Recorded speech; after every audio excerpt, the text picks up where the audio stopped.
নবী হে, ধৈর্যশীলদেরকে আপনি সুসংবাদ দিন। ধৈর্যশীলদেরকে সুসংবাদ দিন, তার মানে বিপদে ধৈর্য ধারণ করতে হবে। প্রিয় ভাইরা, ইন্নামাস সাবরু ইনদা সাদামাতিল উলা। বিপদে আমরা অনেক সময় প্যানিক হয়ে যাই, অস্থির হয়ে যাই, কি করব, হতাশ। না, মুমিনরা হতাশ হয় না, ধৈর্য ধারণ করে। কি করে? কি করে?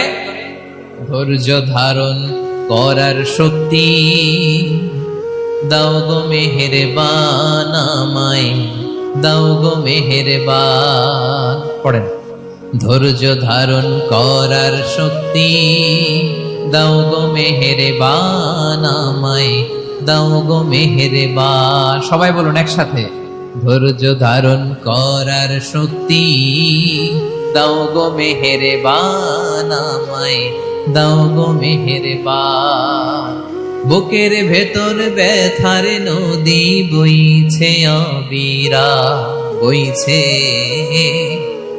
বইছে অবিরা। পড়ুন, ধৈর্য ধারণ করার শক্তি দাও গো মেহেরবান আমায়, দাও গো মেহেরবান। পড়েন আমিন। আল্লাহ যেন বিপদে আমাদেরকে ধৈর্য ধারণ করার তৌফিক দান করে। প্রিয় ভাইয়েরা, ধৈর্য এটা এমন একটা গাছ যে গাছের সারা গায়ে কাটা, কিন্তু এই গাছের ফলটা বড় সুস্বাদু। আই রিপিট, আমি আবার বলছি, ধৈর্য এটা এমন একটা গাছ যে গাছের সারা গায়ে কাটা, কিন্তু ফলটা বড় মিষ্টি, ফলটা বড় সুস্বাদু। সবাই ধৈর্য ধারণ করতে পারে না। বিষ্ণু ইসলামকে আল্লাহ তাআলা নানা সময় আশ্বস্ত করেছেন, সান্ত্বনা দিয়েছেন, আর ধৈর্যের বাণী শুনিয়েছেন। আল্লাহ বলেন, ফাসবির কামা সাবারা উলুল আজমি মিনার রাসূল। নবী হে, আপনার আগে দৃঢ় প্রত্যয়ী নবীরা যেরকম ধৈর্য ধারণ করেছে, আপনিও ধৈর্য ধারণ করুন। সূরাতুল মুজাম্মিল আল্লাহ তাআলা বলছেন, ওয়াসবির আলা মা ইয়াকুলুনা ওয়াহজুরহুম হাজরান জামিলা। ওরা যাই বলুক, আপনি ধৈর্য ধারণ করুন, ওদের কথাকে ইগনোর করুন। Just ignore what they are saying to you.